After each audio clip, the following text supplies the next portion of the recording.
So caregiving has to be motivated by love. If you are going to decide to take care of your mom or your dad or a relative or a friend, or you decide to go into that profession, you have to do it motivated with love.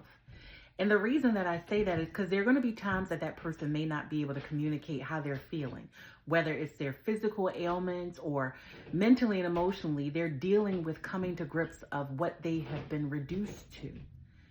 Now, I'm not saying that to be mean to anyone, but when you take a healthy young adult who has progressively aged over a course of time, and now they're at a point where they can't do for themselves, and they used to be so independent and vibrant, how would you feel? Sometimes it's better to ask ourselves, how are we going to feel if that happens to us as we age? So your caregiving has to be done with love. You've got to stop and think how you would feel, and then show that attention and care to that person, because coming to grips with the aging process is not easy for any of us. I feel like in my mind, my dad said one time, and my dad was well into his 40s, we used to take these long walks together, and he would say, aging is really a mind trick, because I feel like I'm still 18, but my body's telling me that I'm 45 or 46. I can't remember what age he was, but I know he was in his mid 40s when he said that. And at that point, I didn't understand, let's be real.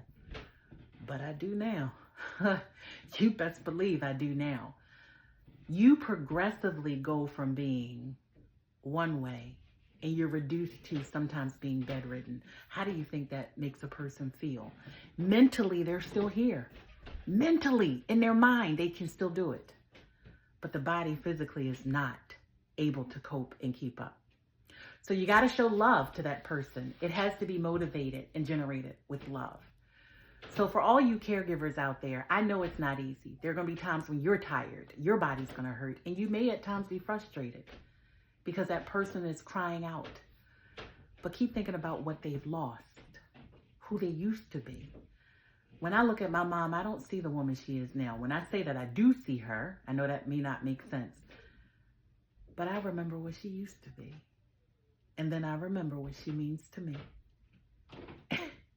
And I love her even more.